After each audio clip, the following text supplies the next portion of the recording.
Olá amigos, sejam bem-vindos a mais um vídeo do meu canal. Eu sou o Lucas Knipe, vamos falar sobre o campeonato italiano, falar um pouco sobre a sétima rodada. Eu peço desculpas que eu não falei sobre a sexta rodada. É tanta coisa acontecendo que às vezes a gente esquece de comentar sobre um tema ou outro. E assim, a gente tem um campeonato que neste momento é liderada pela Napoli de Antônio Conte, né? Eu acho que é uma situação que parecia meio improvável depois da derrota por 3-0 para Hellas Verona no primeiro jogo, né, do campeonato, mas desde então, 5 vitórias e um empate. E não há nenhum time extremamente convincente, né? Alguns têm pontos muito fortes, como é o caso da Juventus com sua defesa, sofreu seu primeiro gol no campeonato e de pênalti. E a gente tem o ataque da Atalanta, o ataque da Inter de Milão com 16 gols marcados cada um, mas ambos os times têm defesas mais problemáticas. E a gente está aqui para comentar sobre os jogos que aconteceram. E eu peço que deixe o seu like, se inscreva no canal, compartilhe o vídeo e, é claro, deixe o hype se puder. Primeiro, Napoli como, né? O jogo entre a equipe de Antônio Conte e a equipe de Cesc Fábregas, né? E assim, o impacto dos reforços, né? Muita gente fica pensando, né? Como você qualifica a qualidade dos reforços? Como eles completam carências dentro do elenco e o quanto eles conseguem participar para o sucesso da equipe, né? Nessa partida, 3-1 para Napoli, os gols de quem? Scott McTominay, Romelu Lukaku, David Neres. Então, os reforços não estavam na equipe na temporada passada. E o Conte está indo para um 4-2-3-1, não esperava ele jogando dessa maneira. Mas mostra que é um técnico até mais versátil do que muita gente pensa, né? Ele é o cara que devolveu a popularidade aos três zagueiros no futebol europeu, mas ele também sabe trabalhar com dinâmicas diferentes. E acredita assim que a Napoli vem trabalhando bem com o que tem em mãos. Acho que o Lukaku está se adaptando bem ao esquema do Conte, como já era de se imaginar. E mais um jogo, teve que jogar um pouco menos de posse, mas conseguiu controlar as ações melhor. E assim, o Lukaku com 2 assistências, marcou o gol de pênalti. O Gabriel Estrefeza marcou o gol do Como, mas no final das contas as chances mais claras eram da Napoli e a Napoli vence por 3-1. O Hellas Verona venceu o Veneza por 2-1, começou perdendo o jogo, mas logo depois conseguiu um empate, né? O gol foi marcado pelo Gaetano Oristani, o gol do Veneza. Depois o Kasper Tengstedt acabou marcando o gol de empate da Hellas Verona. E depois um gol contra do Jesse Jorunen deu a vitória para a Hellas Verona por 2-1, né? Esse gol contra acontecendo já aos 36 minutos do segundo tempo. A Udinese venceu o Lecce por 1-0 com o gol do Zemura, né? O Lecce acabou sendo controlado a maior parte do tempo, tentou jogar na base da transição e do contra-ataque, mas definitivamente não funcionou. Então, vitória da Udinese por 1-0. E a gente teve a Atalanta atropelando o Genoa, né? E destaque aí é o Retegui marcando 3 gols, hat-trick para ele, o Van der Roon marcando um dos gols. E a gente também tem, não, Derum, né? Tipo, tô boiando aqui, né? O Martin Derum. E a gente tem também o gol de Ederson, né, o volante brasileiro, que mais uma vez joga um grande futebol. Mas, acho que eu não sei se ele foi convocado ou não. Se não foi, mais uma vez, o Dorival. Nossa, eu não quero xingar aqui, porque senão abaixa o nível do vídeo. Eu quero manter a educação, eu quero ser cortês. Mas o Ederson, mais uma vez, mostrando que merece estar entre os convocados brasileiros, porque é um jogador muito dinâmico, muito sólido e vem fazendo um grande trabalho pela Atalanta, né? E boa partida do Ademola Lookman também, mas o Retegui acaba ganhando destaque pelo hat-trick, né? O gol da Genoa foi marcado pelo Errator, né?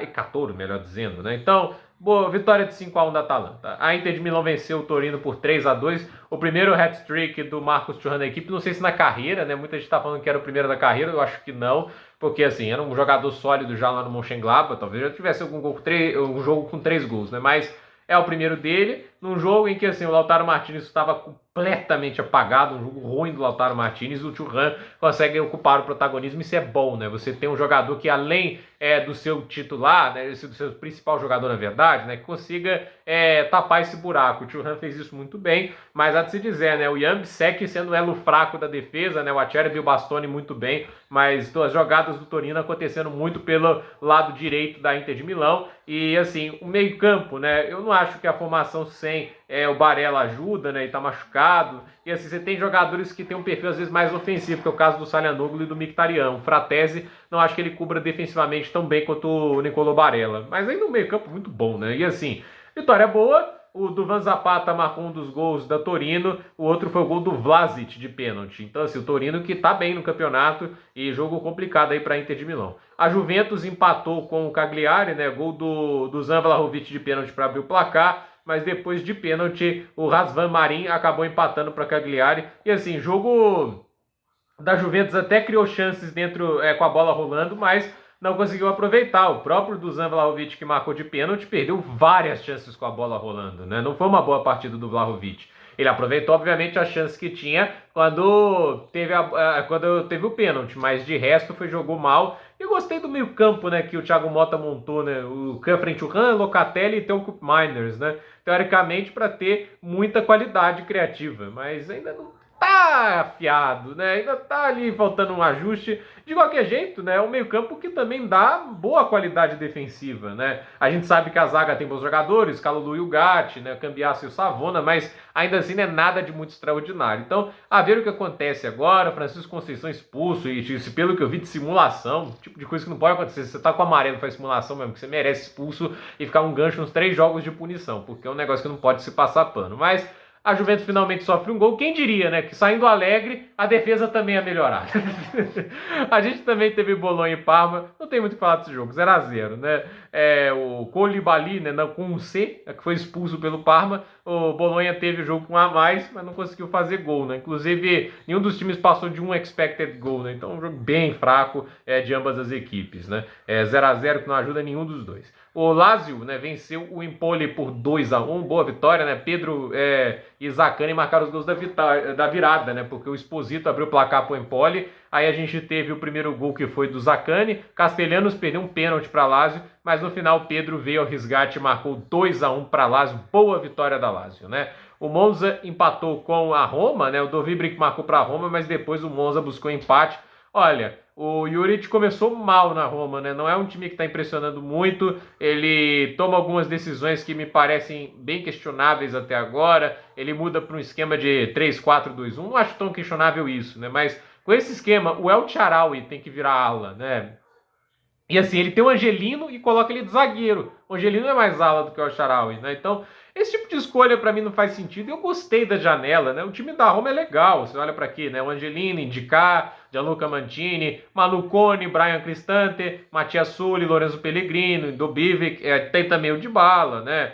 Tem do banco você tem o Nikola Zalewski, o Hermoso, tem bons jogadores, mas tá faltando ali um pouquinho mais de dinâmica para essa equipe, né? O trabalho do Juric para mim não é bom. A gente também teve Fiorentina e Milan, vitória da Fiorentina, né? O primeiro gol foi do Adidi e assim, jogo com vários pênaltis perdidos. Primeiro o Moise Kean perdeu um pênalti e aí depois o Yassine Adli marcou, né? Yassine Adli marcou o gol que abriu o placar. Theo Hernandes perdeu um pênalti depois, né? Depois Tammy Abraham perdeu outro pênalti. Defesas do goleiro, né? Vamos dar aqui um crédito. Então, 2 pênaltis que o Milan perde, até Christian Pulisic marcar o gol. E que temporada do Pulisic, hein? Tá jogando muito no Milan, né? Mas não adiantou, né? Porque o Gudmundsson acabou marcando o gol da vitória da Fiorentina.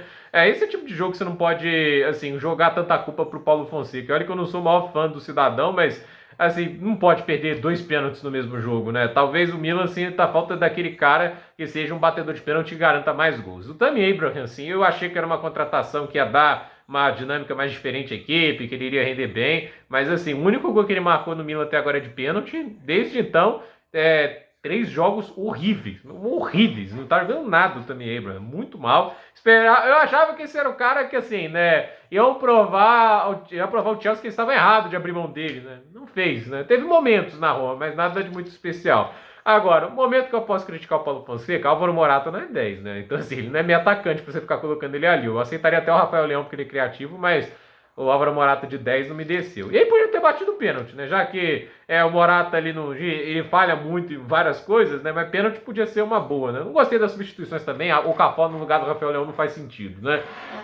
A campeonato tem Napoli em primeiro com 16 pontos, Inter de Milão em segundo com 14, Juventus é o terceiro com 13, Lazio em quarto com 13, Udinese em quinto com 13, Milan em sexto com 11, Torino em sétimo com 11, Atalanta em oitavo com 10, Roma em nono com 10, Empoli em décimo com 10, Fiorentina em décimo primeiro com 10, Hellas Verona em 12º com 9, Bolonha em 13º com 8, Como em 14º com 8, Parma em 15º com 6, Cagliari em 16º com 6, Lecce em 17º com 5, o Genoa em 18º com 5, Monza em 19º com 4 e o Veneza em 20º com 4. O Monza é o único time que ainda não ganhou no campeonato, nenhuma vitória, 4 empates e 3 derrotas. A artilharia do campeonato, Marcos Thuram tem 7, Matteo Retegui tem 7, Christian Pulisic tem 5. Nas assistências, Nuno Tavares tem 5, Romelu Lukaku tem 4, Rafael Leão tem 3. Gols mais assistências, Marcos Thuram tem 8, Matheus Retegui tem 8, Pulisic tem 7.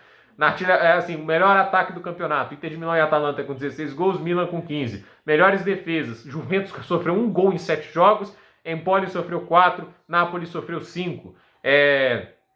Próxima rodada do campeonato italiano, dia 19, jogos acontecem no dia 19, 20 e 21. Genoa e Bolonha, Como e Parma, Milan e Udinese, Juventus e Lazio, jogo interessante. Empoli e Napoli, Venezia e Atalanta, Lecce e Fiorentina, Cagliari e Torino, Roma e Inter de Milão, Hellas Verona e Monza. Então, gente, por esse vídeo é isso. Dúvida nos comentários, deixe seu like, se inscreva no canal, compartilhe este vídeo e até o próximo resumo da rodada, pessoal. Uma boa noite a todos.